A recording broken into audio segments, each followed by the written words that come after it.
Builders. Awesome. So we're getting started. Session 2 of 5 of the Course Builders Bootcamp. Today what we're going to talk about is topic research and validation. Something that you're going to find about the bootcamp is while we ask you to clear 90 minutes of your schedule every day, the length of each session is going to vary a little bit, and partially just because it's new content that hasn't been delivered in this format before, so we just don't know exactly how long things will take. But I'm also trying to attenuate a little bit so that we alternate longer sessions where there's just a ton of stuff to take in and learn and absorb, with somewhat shorter sessions. There's more time for processing and for Q&A. So today's session, and also probably Thursday's session, should be a little shorter, but with more time for us to answer questions at the end and stuff, and just process. So let's quickly recap. Where are we so far? Yesterday we talked about a bunch of stuff.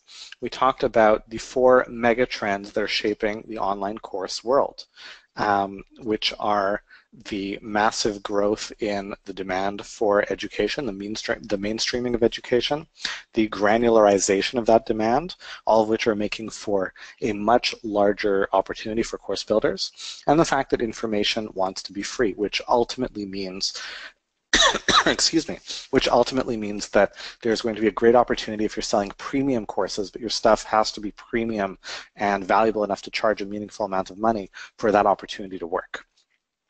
We talked about what it really takes in order to be successful, the prerequisites for success as a course builder, which are encapsulated in these 4 analogy kind of spots on the body: the wallet, the heart, the wristwatch, and the brain. The wallet stands for an income or a way of supporting yourself. You need this because course building can make you a lot of money, but it takes time. It will not pay your rent for the next 6 months.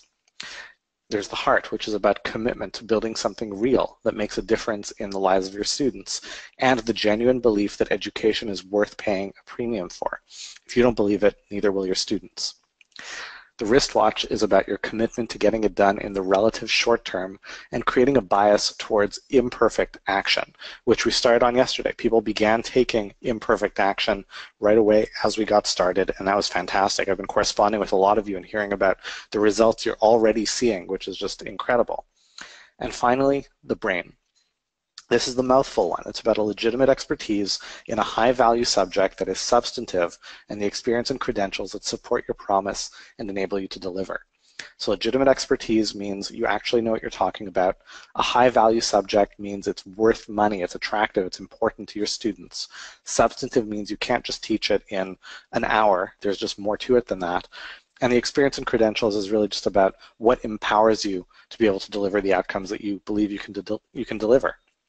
We learned how to boil all of this down into the instant credibility formula, right? Which is about who you're serving, the outcomes you're providing, and the content that will get it there. So my instant credibility formula is that the Course Builders Laboratory teaches experts and professionals to scale their impact and income through course building with guaranteed results.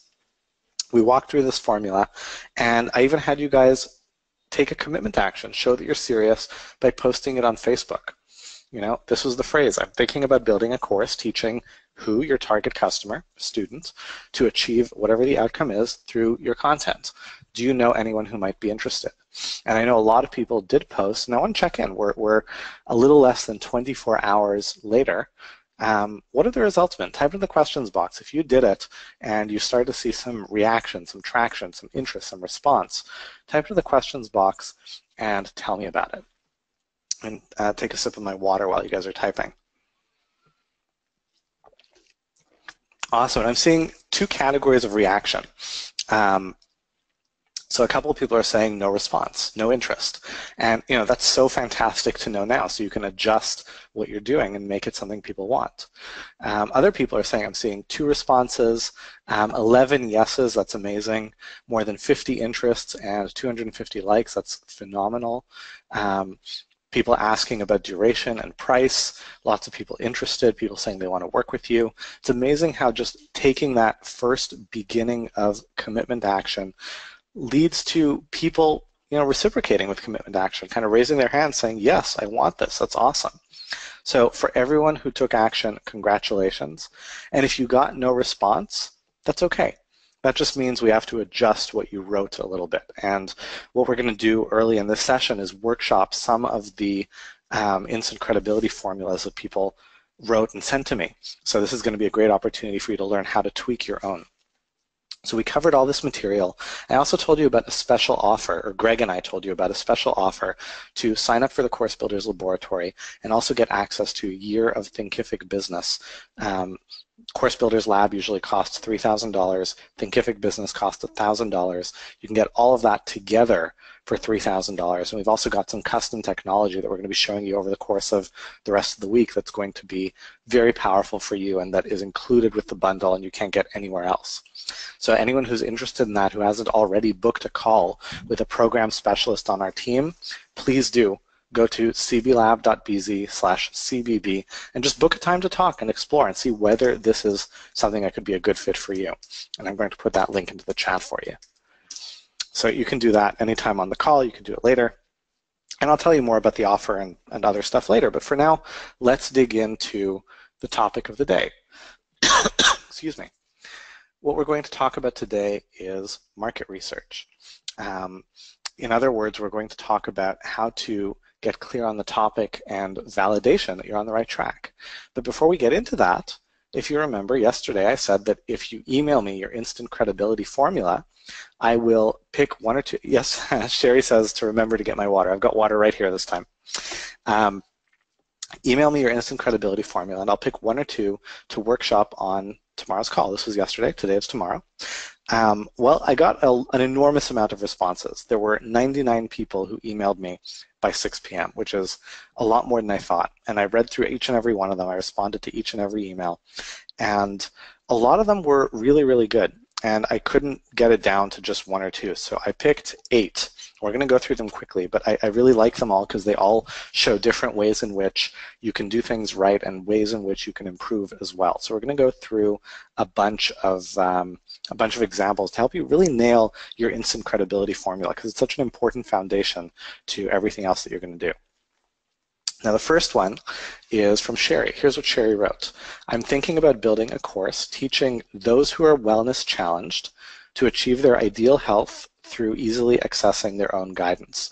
So let's unpack that first of all. You've got 3 pieces, right?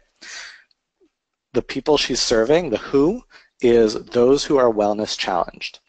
The outcome is achieving their ideal health. And the content is easily accessing their own guidance. So I love the idea of this. I love the concept. What I think, the way in which I think this can be refined is that those who are wellness challenged is not a way in which most people self-identify, right? When you define your target customer, you want to define it in a way that is going to resonate with that person. So I would get more specific about either people who are suffering from XYZ ailment or however the people you want to reach actually define themselves, rather than just those who are wellness challenged. Achieve their ideal health is a bit broad, but that's okay. If they have a health issue, then they should get that. Through easily accessing their own guidance, again, feels a bit vague. It feels like something that you know exactly what it means. They might not. So I would look at whether you want to make this clear and specific in a way that's going to resonate with other people. So that's my feedback for Sherry. Next up is Carol. Carol wrote, I'm thinking about building a course teaching website owners how to improve their online business success by learning about the website technologies and platforms. Do you know anyone who might be interested? This is the format for Facebook. So I think her who is right on track. Website owner is very specific. Everyone in the world can say yes or no, are you a website owner? They can self-identify as such. By learning, to improve their online business success, that's kind of vague. That's kind of general. I'd want to be more specific. What's this about? Is it about getting more traffic? Is it about getting more subscribers? Is it about closing more sales? I would get more specific about what is the outcome that they actually want. And by learning about the website technologies and platforms is also kind of vague. I can learn about lots of website technologies all over the place. Why should I do it with you? I would get more specific. Is there a particular technology stack? Is there a particular methodology? Is there something about the way you work that makes this especially effective? That's my feedback for Carol. Next is Edward. Edward wrote, I'm creating a course that teaches professionals to solve problems creatively using design thinking and neuroscience. So I think professionals is the who, and professionals is a little vague, but also it's not super vague. It could be okay. It depends really on whether or not the professionals you want to go after self-identify as professionals. Some do, some don't. So that's the question. I think the content, design thinking and neuroscience, clear, specific, focused, great. Solve problems creatively is good, but it's a little bit vague. So I wonder if there is a more specific way you can tackle it, maybe a particular category of problem or challenge that you're going to help them solve that recurs frequently in their life. It doesn't mean it's the only problem that you can help them solve, but the one that they can clearly latch onto and say, yes, I need this. That's Edward. Next is Amy. Amy's the fourth. I'm going to do this, and I want to pause and check in with how this feedback is working for you guys. So Amy wrote, I teach women to improve their energy, digestion, and health through easy, sustainable ways of increasing vegetable intake. And she even wrote, so unsexy, how do I sell veggies? Well, actually, I think this is pretty good. I think the who of women is a little vague. You might want to get a little more clear and specific about, which women are we talking about. Improving their energy, digestion, and health is what a lot of people want. I think that's pretty clear as an outcome. It's good. The content, I think, needs a little bit of refinement. So through easy, sustainable ways of increasing vegetable intake. I don't think the issue is vegetables. I think the issue is that this doesn't sound very hard, right? And that's really the challenge. Like when I think about this, I'm like, well, increasing vegetable intake, you do that by eating more vegetables. So I don't need a course for that, right? I already know how to do that, If that's the solution, if increasing vegetable intake is the solution to energy, digestion, and health, I'll just eat more vegetables. That doesn't mean I'm going to be able to do it, but I would want to revise the way you describe that, right? Maybe it's about integrating superfood I'm just making this up, I don't know if this is the real content, but integrating superfood vegetables into day-to-day routines. If they're cooking for a family, maybe doing it in a way that doesn't get people rolling their eyes at the thought of brown rice, or I don't know. But you want to make it a little more, you want to make it feel like something that they actually need to learn versus already know. So now I want to check in with everyone. We've got 4 more, and before I get to them, I want to ask, are you taking away from this what I want you to take away from this? Because my intention is 2 things. As I work through these, as I workshop them, what I want you to be taking away from this is, first of all, recognizing the 3 pieces, right? The who, the target student, the outcome, which is what they want to get at the end, and the process, the content, the mechanism that will get them there. So recognizing those pieces. And second, I want you to be looking for parallels between the mistakes, the areas in which these can be better, and what you did. Right? How could you be better as well? And yes, often it's going to come down to being more specific. So let's do a few more. Next up is Daryl. Daryl wrote, I'm thinking about building a course teaching guys who want to achieve more clarity and direction in their life through personal development and growth. Do you know anyone who might be interested? So 2 things here. One, the pieces are a little bit muddled, right? Is the target student guys, in which case it's way too vague, or is it guys who want to achieve more clarity and direction in their life? That could also be the target student. The challenge there is that most people who need clarity and direction are a little bit lost as to the need for it, right? If you know that exactly what you need is clarity and direction, you're halfway towards finding it. So I would suggest revising that a little bit. And you're not actually talking about what the outcome is. You're just kind of implying they want clarity and direction in their life, so I will give them clarity and direction in their life. So that needs to be cleaned up a little bit. And then the content, personal development and growth, excuse me, is too broad. That's kind of all over the place. I would zero in on, well, what about personal development and growth? Are there particular personal development and growth strategies, techniques, methodologies, approaches? What about personal development and growth are you going to teach? I'd zero that in. So that's Daryl. Next is Doreen. Doreen says, I teach professionals. Again, professionals, it's a little bit vague, but it's focused enough. And she gets more specific. I teach professionals who suffer from public speaking anxiety. So now it's super specific, right? That's very clear. Anyone, if you ask them, are you a professional who suffers from public speaking anxiety? Everyone can say yes or no. And that's really the question you want to ask yourself about the customer, about the student, about the who. If you say, are you this? Can someone easily say yes or no, or will it be like, maybe, sort of? So what she teaches them in terms of an outcome is how to dissolve fear so they can speak with a deep confidence in front of any group. So what she needs to do is flip those two. So instead, I would change it to be, I like all the pieces, I would just change it to be, I teach professionals who suffer from public speaking anxiety how to speak with confidence in front of any group through my fear-dissolving techniques or methodologies. Next is Andrew. He wanted to keep it short because he wanted to tweet it, so I believe this is 140 characters. Thinking of doing a new course for CEOs, so CEOs the who, very specific, so they stay out of the WSJ Wall Street Journal headlines by actually understanding cyber risk. I like it. I think it's clear, it's specific. Really good job, Andrew. And the last one that I'm going to review today is Michelle.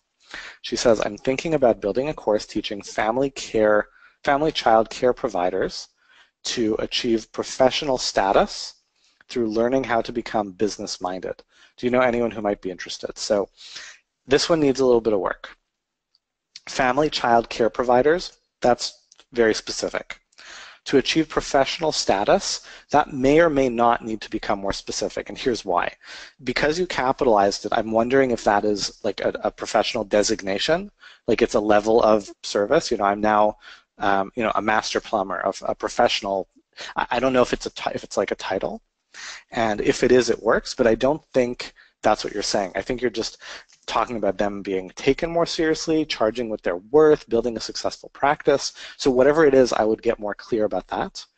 And by learning how to become business-minded, that's way too vague. So I get more clear again about what are you going to be teaching. So that's my feedback for 8 people. We kind of lightning through it. And if you didn't get workshopped yet, or even if you did, if you want another chance, there'll be another opportunity at the end of this session as well. So we're going to be doing this every day this week. And we're going to make this as valuable as possible. Today, what we're going to talk about is the second step in our Course Builders Bootcamp framework. Yesterday, we talked about prerequisites for success. Today, we're going to talk about topic research and validation. And there are 2 kinds of topic research and validation, 2 ways of researching to see what the market wants. There is low touch, and there is high touch. Low touch is what most people think of when they think of research. They think of reading comments on blog posts. They think of, surveying material that's been published and what's been tweeted and shared. They think of doing surveys, right? A lot of people think surveys are going to be huge in their business. The reality is that most of this is not going to get you the insights, is not going to get you the insights that you want. If you have a large audience, more than 5 or 10,000 subscribers, that's a different ballgame. Then you can look at surveying. Then you can look at a lot of these methodologies. But in the absence of that, you don't want to be focused on low-touch research because you just don't have the numbers. Surveys work if you can get hundreds of responses. They don't work if you get less than that. So that leaves us with high-touch research. This is the better option for most people. It's about connecting with real people to hear what they want and what their struggles are. It involves corresponding with them, possibly by email, usually on the phone or through Skype or through Zoom, right? That's really what you want to be focused on. That's a huge and important part of the research. And that's already what I've been trying to prompt you to do, right? Everyone who posted their instant credibility formula on Facebook, that goes out to real people. Presumably, when they say, yes, I'm interested, that is the start of a conversation. So you can explore more. So that's really what you want to be focused on. Getting out there, talking to people, learning from their input. Now, I'm not going to talk a lot about doing that research because it's just about, you talk to them, you see what they need. And we will cover some of it in the marketing methods session tomorrow because there's an overlap in how you do these things. What I do want to talk about is that there are 2 parts to doing any kind of research, whether it's high touch or low touch. There are 2 parts. This is the big mistake that most people make. The first is to collect the data. Talk to someone, whether, gather survey data, whatever it is, get the data. Find out from them where they're at. The second part is to extract conclusions, looking at the data and taking away the conclusions. In other words, what does it mean for you? What course should you build? What should it include, etc. The biggest mistake that entrepreneurs make by far in this area is trying to get them both to come together, trying to smush them together. So I'm going to give you the number one biggest, worst example of this. And I'm sure you guys have heard it, right? The worst possible example of this is asking someone the question, what would you like to learn in a course, right? Or what is the most important thing I could teach you? What would you like to buy? What is your biggest pain point right now? Guys, time to the questions box. Tell me if you've ever seen those kinds of questions, or maybe even ask them yourself in surveys. People are saying, yes, I've asked, I've seen them all the time, super common. And yeah, exactly. Andrea said it's super tempting. It is very tempting to ask because, that's what you want to know. The challenge, though, is that most people are not good predictors of their buying behavior. Edward gave a great example. What software feature would you like? People usually can't answer those questions. People are good at telling you where they're at, what they're struggling with right now, what the symptoms are. When you go to the doctor, that's kind of like the doctor saying, so tell me, which medical condition brings you into my office today, right? You can't answer that.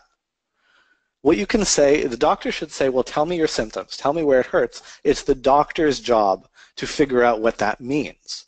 So in exactly the same way, when you're doing research, you want to get from your audience, from your customers, from your students, you want to get from them, what are they feeling?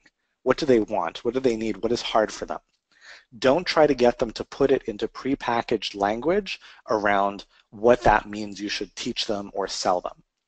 Okay? That is the biggest mistake. As long as you keep that separate, you focus on getting the data and then you go and parse it yourself, you reach it and draw the conclusions on your own, you're going to be fine.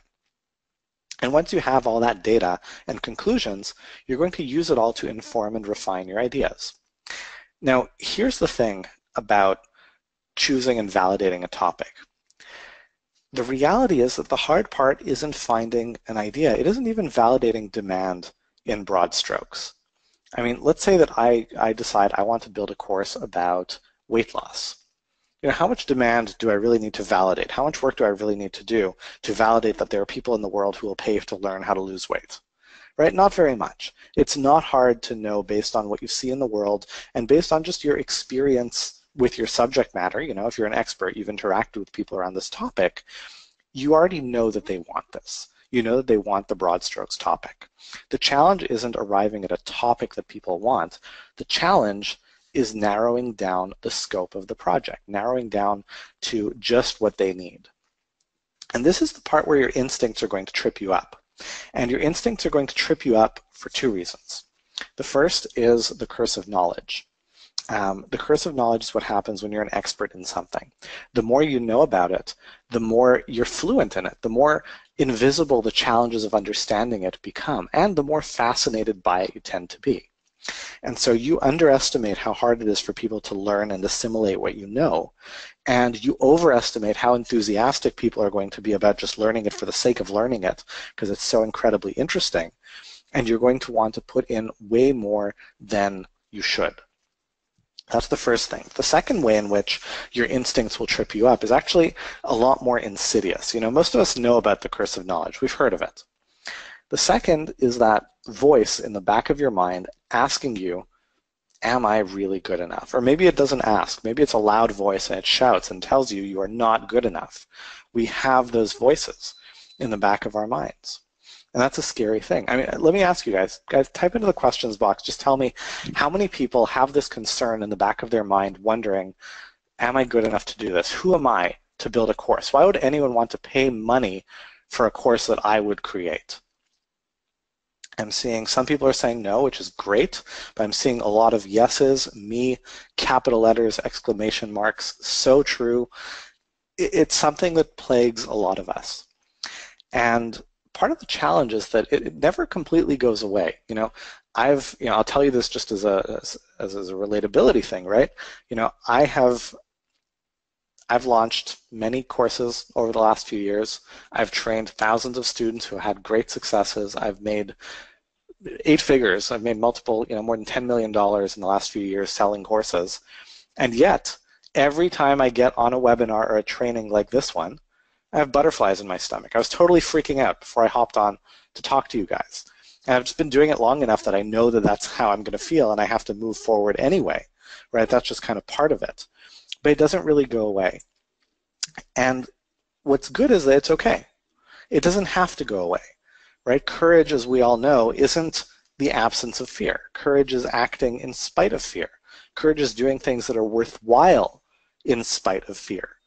So that's totally fine. You don't have to, that voice doesn't have to go away. You just ignore it and move forward.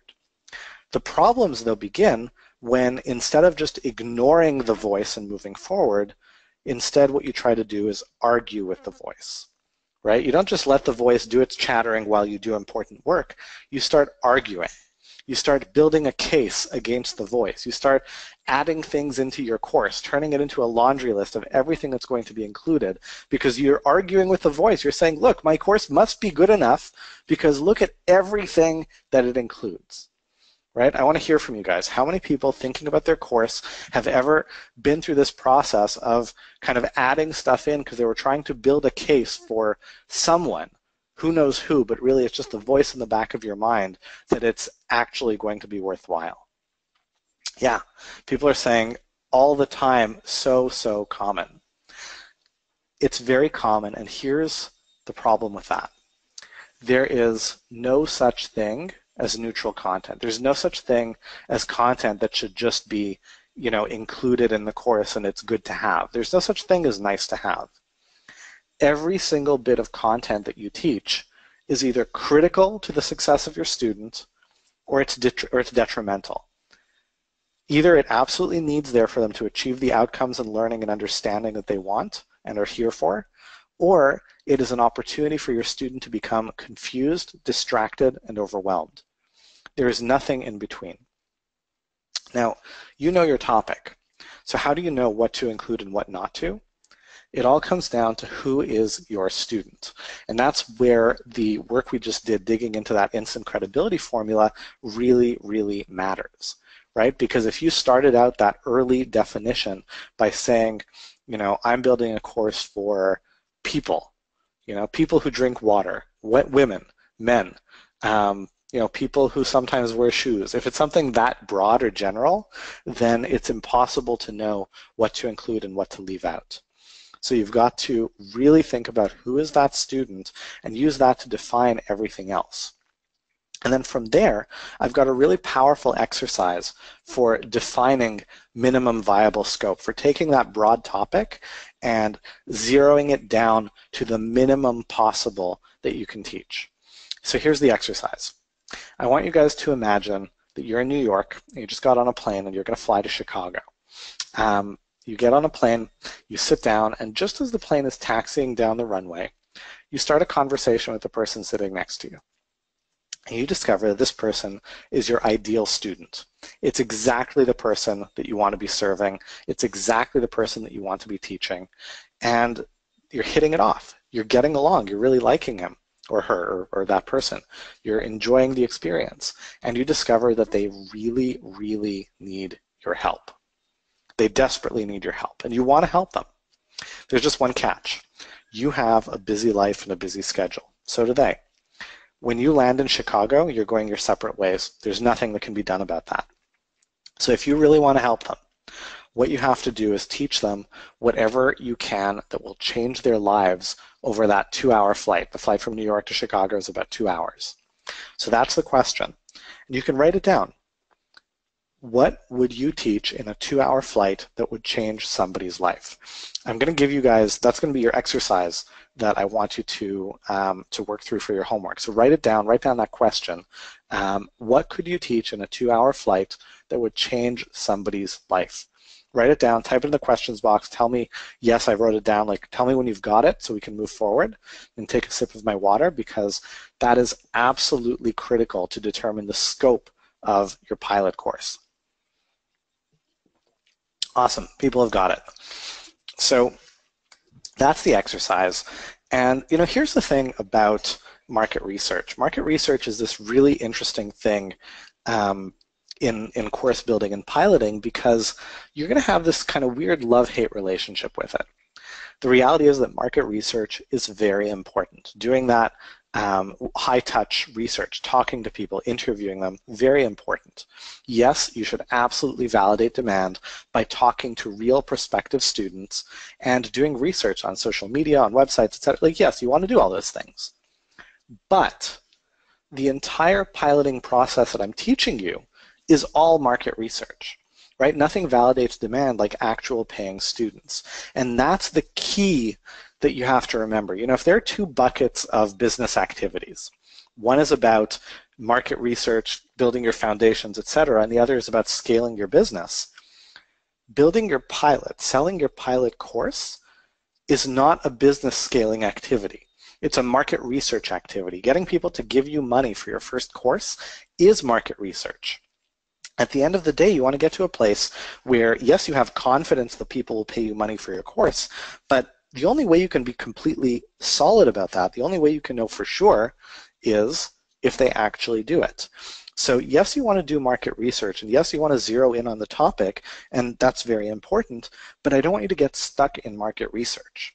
That's why it's very important to keep on moving forward. So, sorry, hang on, I have to mute myself before I cough. Okay. So really the point of your market research is not to create this like exhaustive and complicated business plan. What it's really about is just getting the minimum information that you need to know who you're selling to, what they want, and make a case for the fact that they should want to sign up. It's really about getting that minimum information that you need in order to sell. So what is that information? What do you need in order to be ready to sell? Actually, less than you think. I'm going to give you guys a whole list of what you need. You need your name and email and a headshot, probably, because you're going to put this on a web page. And you need to know what qualifies you to teach your pilot, which we talked about yesterday, right? What qualifies you to actually deliver this training outcome. You need to know what your pilot topic is, what the outcome is, what the length is it going to be, how long is it going to be more or less, what the price is that you're going to charge based on your gut check math, and how many students you're going to work with. And you need a working title for the course. And that's it. And this really doesn't need to be something that takes you weeks or months to put together. So just for fun, I want to do a live example with you guys. This is, I mentioned to you yesterday, Greg and I kind of talked about it, that we're building some unique technology for you guys to help you sell your pilots. So what I'm going to do now is show you the beginning of that technology. Tomorrow, Greg is going to blow your minds with what this is going to do. But what I want to show you today is just the front end of that, which is about taking the minimum information that you need in order to be ready. Really? Okay, see, I need to go straight to the link. Thinkific.com/resources/coursebuilders. All right. See, this is how you know it's live. Okay. So this is about getting the minimum information that you need. So we're going to do this. Live for real, and I want you to see just how quickly this can go. So, I thought about maybe I'll just, I'll use an example of one of my courses. I'm not going to do that. I'm going to use an example of one of your courses. So, type into the questions box. Tell me just type in your instant credibility formula. I teach who to accomplish outcome through content, and I'm going to make up the rest in order to show you the minimum stuff that you need to make a sale. I'm going to give you guys a minute to type this out. And of course, some of the stuff I'll make out won't be accurate, but that's okay. Type them in. I'm just going to grab one of them. All right, let's see.